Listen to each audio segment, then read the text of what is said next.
네, 오늘 저희가 함께 읽은 마태복음 4장 23절에서 25절의 말씀을 통해 살아있는 권능에 의지하여라는 주제로 또 제목으로 3월 한 달을 시작하고 또 하나님의 말씀을 듣고자 합니다. 아까 제가 중간에 약간 예배 때 멈추었던 이유가 저도 이거에 상당히 의존을 하고 있어서 열리지가 않는 거예요. 역시 사람은 기계에 배신을 당한다라는 귀한 교훈을 이렇게 깨달아 봅니다. 역시 아날로그가 이럴 때는 좋은 것이라 믿고 그렇습니다. 오늘 특별히 딱 그 날이 오늘 첫날이 이 땅에서 107년 전에 자유와 해방을 위해서 우리의 선조들이 나라 사랑했던 그 사건임을 우리들이 기억합니다. 그래서 이번 이 한 날을 우리가 나라 사랑하는 마음으로 기억함과 동시에 이 3월 주제가 1월과 비슷하게 1월에도 우리가 예배에 대해서 우리가 생각해 보았는데 3월 역시 우리가 좀 예배에 대해서 생각해 보고자 합니다. 그런데 우리가 1월에 다루었던 그 한 꼭지는 예배를 드려야 하는 이유에 대해서 우리가 생각해 봤다면 우리가 이 3월에는 우리가 예배를 어떻게 드려야 되는 하우에 대해서 우리가 좀 생각해 보고자 합니다. 우리는 아마 예배에 대해서 말씀을 듣거나 앞에서 메신저가 말을 하기 시작하면 우리는 곧잘 우리의 마음으로 적용하기 마련입니다. 우리가 마음을 다해서 분명히 또 그러한 계명이 있으니까 마음과 뜻과 정성을 다해서 주 너의 하나님을 사랑하라고 말씀하시니까 기꺼이 우리가 예배 시간에 우리의 마음과 정성과 생각을 다해서 하나님 앞에 예배드리는 그러한 적용으로 나아갑니다. 그런데 좀 우리가 놓치는 아니면 좀 간과하기 쉬운 한 가지 좀 예배 가운데서요. 그 주제가 있어요. 그건 바로 뭐냐면 우리에게 있어서 태도와 마음이 너무나 중요한 건 맞지만 예배에 있어서 가장 중요한 부분은 우리의 태도와 마음의 이 온도도 중요하지만 우리가 예배드리는 대상이 훨씬 더 중요하다라는 사실을 생각을 해봅니다. 만약에 여러분 우리가 지금 2시 35분을 향해서 지나가고 있는데 여러분 지금 이 공간 안에서 우리가 이루어지는 이 행위의 대상과 이 수렴되는 방향성이 하나님, 그러니까 여기 성경에 계시되어 계신 하나님이 아니라 다른 대상이라고 하면 심각해지는 거죠. 우리는 그때는 비로소 그걸 우리는 예배라고 말하지 않습니다. 그렇죠? 그러니까 어떻게 보면 우리가 예배라는 것을 우리가 적용하고 접근해 갈 때 분명히 자세나 태도가 되게 중요한 건 맞지만 우리가 더욱더 생각해 보아야 되는 부분은 바로 우리가 예배한 대상이 누구이신가? 하나님. 우리는 과연 예배를 어떻게 드려야 하는가? 라는 걸 우리가 생각해 보아야 한다라는 겁니다. 설교 가운데 약간 피드백이 있어서 지난주 리더진 원래할 때 목사님 설교가 다 좋은데요. 너무 길다기보다 계단을 좀 많이 밟아가야 되는 것 같아요. 그래서 끝에까지 들어야 설교가 뭔 말을 하시는 건지 이제야 이해가 간다. 약간 패턴을 바꿨습니다. 설교의 결론입니다. 그렇다고 예배를 곧바로 끝낸다는 건 아니에요. 설교의 결론이에요. 거의 이런 호응 같으면 지금 예배를 끝내야 될 것 같은 그런 느낌이지만 여튼 결론입니다. 진짜 예배자는 우리가 만들어내는 어떤 형상이 아니라 보이는 형상을 의지하는 게 아니라 살아계신 하나님께 나의 삶을 던지는 게 진짜 예배자라는 겁니다. 우리는 그럼 왜 이 결론에 우리가 다다르게 되는지 이제 그 이유를 생각해 보겠습니다. 우리가 살아있는 권능이라고 그랬는데 우리가 아까 인트로 때 말했던 것처럼 우리가 예배 때마다 우리 사부 예배 때마다 의지하는 주의 말씀입니다. 하나님은 영이시니 예배하는 자가 영과 진리로 예배할지니라. 예수님께서 예배에 대해서 분명하게 예배드리는 예배자의 방법에 대해서 분명하게 언급하십니다. 성령과 진리이신 예수 그리스도를 의지해서 하나님께 예배 드려야 한다. 그런데 우리의 마음의 태도는 분명히 그렇게 잘 점검합니다. 곧잘. 그런데 우리의 좀 시선을 좀 바꿔서요. 나의 마음이 아니라 내 앞에 계신 지금 예배의 대상이 누구인가를 좀 점검해 보기를 원한다는 거예요.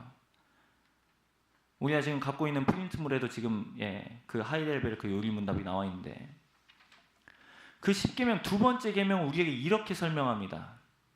하나님께서 원하시는 것이 무엇인가? 그 요리문답에서 이렇게 설명해요.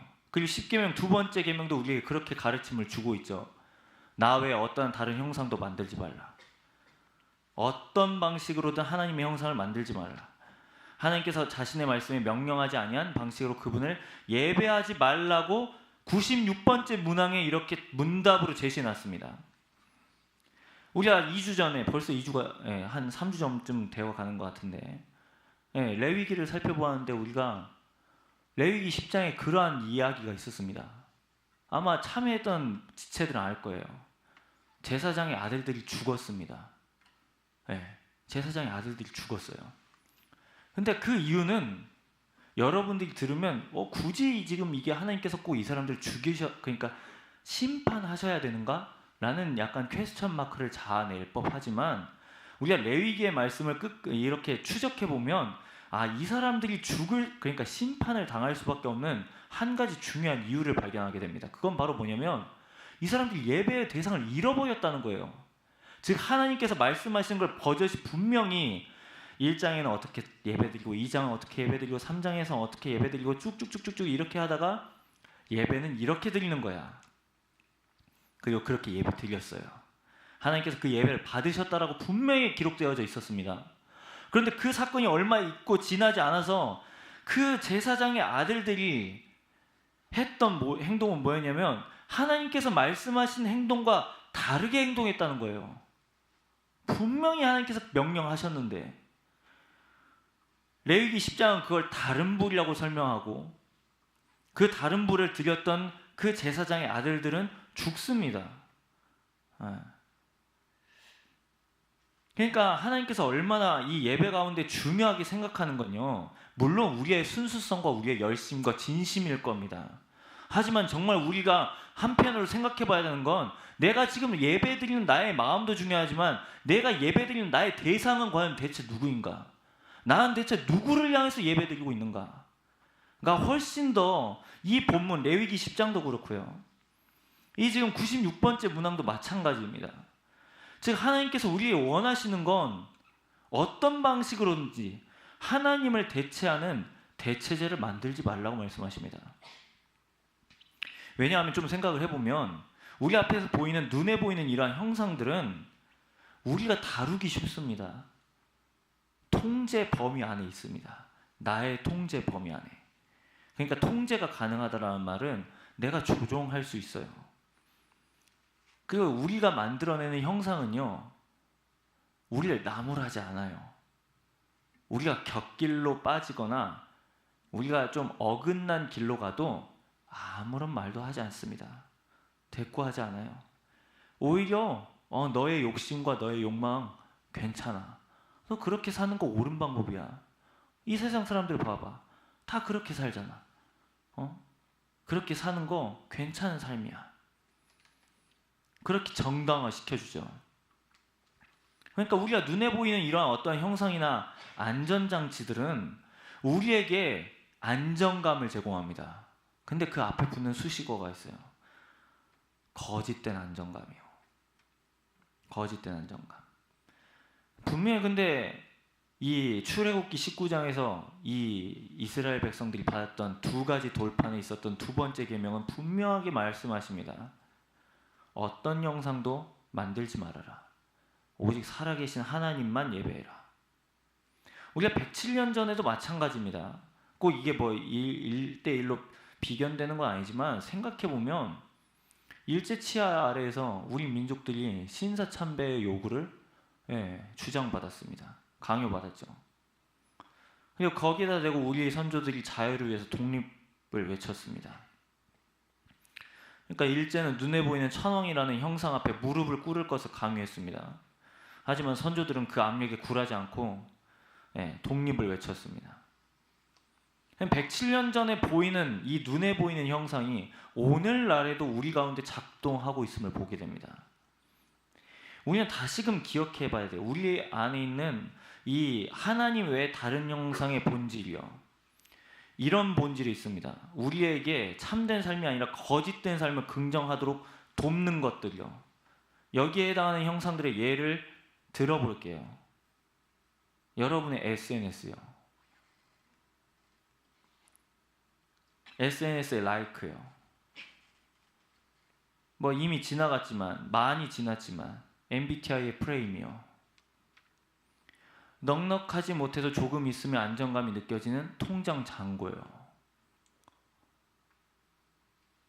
요즘 주식 얼마나 많이 올랐습니까? 네. 이 뭐랄까, 좀 예리하게 구별된 이해를 요청드리는데, 이게 지금 잘못됐다는 게 아니라 이게 어느 순간 우리 가운데 절대 순위로 하게 되면 우리는 거기에 매인다라는 겁니다. 이런 게 우리의 마음의 안정감을 제공하도록 돕죠. 근데 이러한 안전장치들이 우리를 꽤나 안심시키는 것 같지만 꽤나 결정적인 순간에 우리를 구원하지 못한다는 데 있다는 겁니다. 97번째 문항입니다.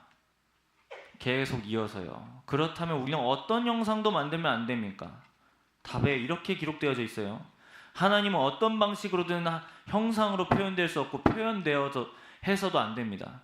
피조물은 형상으로 표현될 수 있지만 그것을 예배하기 위해 또는 그것들을 통해 하나님을 섬기기 위해 형상을 만들거나 소유하는 일을 금지하셨다라고 말합니다. 그런데 이러한 계명들이 적혀져 있는 그 가장 1차적인 무대 가운데서 거기에 있었던 사람들은 버젓이요, 황금소를 바라보고 있습니다. 그 형상을 자신의 신이라 말하고 자기들이 이 신에 절하면 우리가 잘 살 수 있다고 했죠. 그리고 그 역사가 고스란히 재현되고 있으면 우리 삶에서 어렵지 않게 발견하게 된다는 거죠. 네. 우리 스스로 통제 가능한 것들을, 그 안전장치 안에 우리가 안정감을 누리고자 하는 그러한 마음들. 근데 하나님께서 우리 가운데 허락하신 구원의 방편은 기록되어져 있지 않습니다. 우리 이 나눔지에 지금 프린트되어 있는 거예요. 98번째는 이렇게 우리에게 말합니다. 왜냐하면 97번은 어떤 형상도 만들면 안 됩니까? 라고 말하니까 98번에 이어지는 문항은 이거예요. 그렇다면 교회에서는 평신도를 위한 책으로서 허용해서도 안 됩니까? 답에 이렇게 나와 있어요. 그렇습니다. 우리는 하나님보다 더 지혜로운 체에서는 안 됩니다. 하나님께서는 그의 백성들이 말 못하는 우상을 통해서가 아니라 그의 말씀에 대한 살아있는 계시를 통해 가르침 받기를 원하십니다. 여러분, 우리가 구원에 이르고 믿음에 이르는 방편은 살아계신 하나님의 말씀을 듣는 겁니다. 말씀을 읽고 묵상하고 나의 삶에 적용해보고, 읽고 묵상하고 적용해보고, 이게 우리 신앙생활의 전부입니다. 근데 우리의 이러한 분명히 눈에 보이는 이 하나님의 말씀이 있음에도 불구하고 우리는 이 말씀을 별로 그렇게 신뢰하지 않아요. 왜냐하면 이 말씀을 읽어도 내 삶에서 지금 확인되어져 가는 수치들이 별로 퍽 와닿지가 않으니까요. 우리의 성격은 네 가지 틀로 확인되어져야 돼요. 문자로 수치화되어져야 되고, 나의 일상은 지극히 누구보다 빠르게 휘발되기 전에 빨리 그걸 공유하고 인정을 받아야 돼요. 많이 받을수록 내가 살아있다라고 느끼기도 하는 사람도 있고요. 즉, 보이지 않는 건 우리가 좀처럼 믿지 않으려는, 증명되지 않는 건 가짜 취급을 하는 그러한 시대 가운데 있습니다. 눈에 보이지 않는 하나님을 과연 우리가 어떻게 믿는가? 어떻게 예배드리는가? 하나님 나라는 그냥 좋으면 좋은 거지, 하나님 나라라고 앞에서 메신저가 얘기하지만 솔직히 하나님 나라가 뭔지는 모르겠고, 그건 추상적이고 어느 하늘에서 어느 한 특정한 공간 정도 내지는 밖에 되지 않는 그러한 보이지 않음과 대비된다는 거죠. 라는 이러한 질문 가운데 오늘 본문으로 돌아와서요, 마태라는 사람은 예수님께서 하신 일을 세 가지로 요약합니다. 23절 말씀이에요. 예수께서 온 갈릴리에 두루 다니사 그들의 회당에서 가르치시며 천국 복음을 전파하시며 백성 중에 모든 병과 약한 것을 고치셨다라고 설명합니다. 가르치시고 전파하시고 고치시고. 메시지 성경은 이를 하나님의 선하신 통치 아래 있다는 것을 알리는 것이라고 설명합니다. 이 가르치심과 전파하신 건 하나님 나라가 죽어서 간다라고 말씀하신 게 아닙니다. 이 땅에서의 삶이 끝났으니까 이제 하나님 나라가 예비되었다, 이렇게로만 설명되어진 게 아니라 지금 여기서 작동하고 있다라고 설명합니다. 그리고 그 작동하고 있는 현실 가운데 가장 분명하게 선언되고 있는 장면이 바로 뒤이어서 24절이에요. 그의 소문이 온 수리아에 퍼진지라 사람들이 모든 앓는 자 곧 각종 병에 걸려서 고통당하는 자, 귀신 들린 자, 간질하는 자, 중풍병자들을 데려오니 그들을 고치시더라. 만약에 예수님께서 하나님 나라를 전파하시고 가르치셨는데 이 사실이 거짓말이었으면 이 24절은 기록될 수 없습니다. 아무도 예수님 앞에 나오지 않았겠죠. 그러니까 지금 하나님 나라가 실제로 작동하는 곳이기 때문에 지금 마태에 주목하는 시선은 많은 사람들이 지금 예수님 앞으로 와서 하나님 나라가 실제가 되는 것을 지금 경험했다라고 지금 증언하고 있습니다. 좀 찾기를 원하는데 마태의 시선을 똑같이 공유하고 있는 누가라는 사람은 누가복음 6장 17절에요. 동일한 사건을 자신의 관점으로 다시금 묘사하고 있습니다. 누가복음 6장 17절입니다. 갖고 있는 성경책 누가복음 6장 17절 말씀입니다.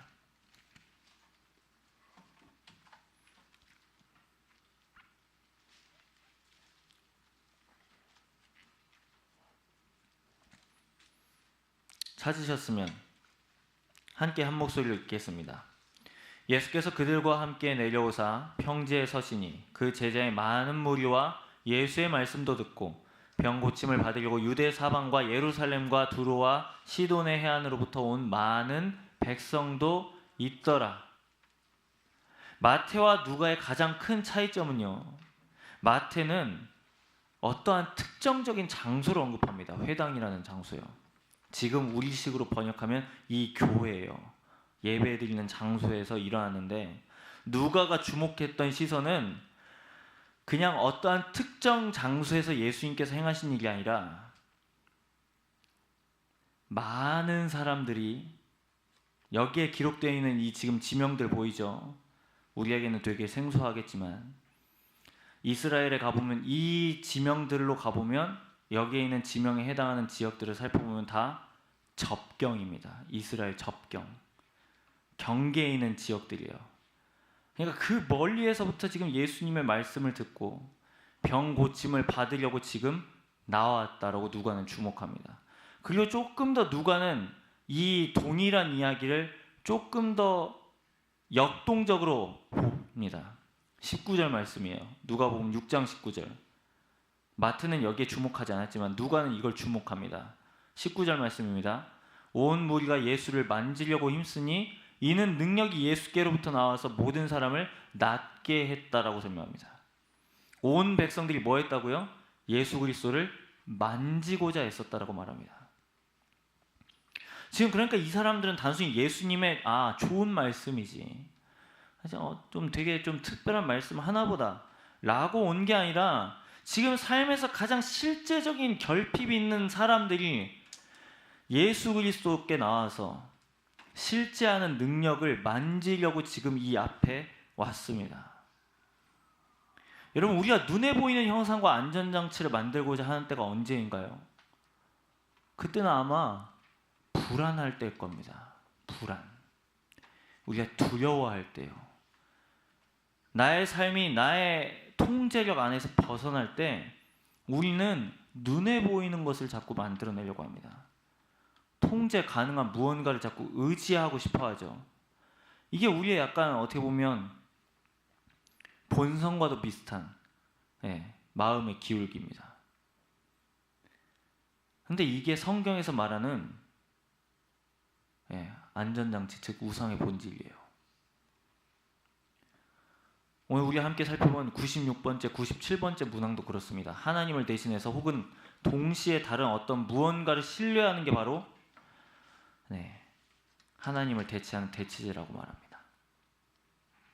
취업의 성공, 완벽한 연애가 있을지 모르겠지만 연애요, 통장의 잔고, 연일 오르고 있는 주식의 주가, 이것들이 내 안전을 보장하고 있다고 믿는 순간 아마 이제 그건 나의 형상이 될 수 있는 가능성이 우리 가운데 있습니다. 다시 98문을 기억해보면 하나님을 말 못하는 우상이 아니라 지금 이 기록되어 있는 살아계신 하나님의 말씀을 통해서 가르침 받기를 원하신다고 말씀하십니다. 우리가 오해하는 지점이 바로 이거예요. 목사님 좋아요. 말씀을 읽어야 되는 거 너무 알고요. 묵상하는 것도 되게 중요하고 적용하는 것까지 힘들지만 우리가 그렇게 가르침 받았으니까 알겠습니다. 그런데 솔직히 말씀 읽으면 내 삶에 뭔가 변화가 없는데요. 솔직히 말씀을 읽으면 조금 더 강한 무언가, 이것만으로 안 되는 거 아닌가요? 좀 이런 표현이 죄송합니다만 힙한 무언가가 있어야 되는 거 아닙니까? 더 확실히 눈에 보이는 이 말씀 말고도 그 외의 것, 그 어떤 자료가 필요한 게 아닌가요? 다시 기억해야 합니다. 하나님께서는 다른 형상을 금지하시고 말씀을 통해서 우리의 삶을 변화시키신다고 말씀하십니다.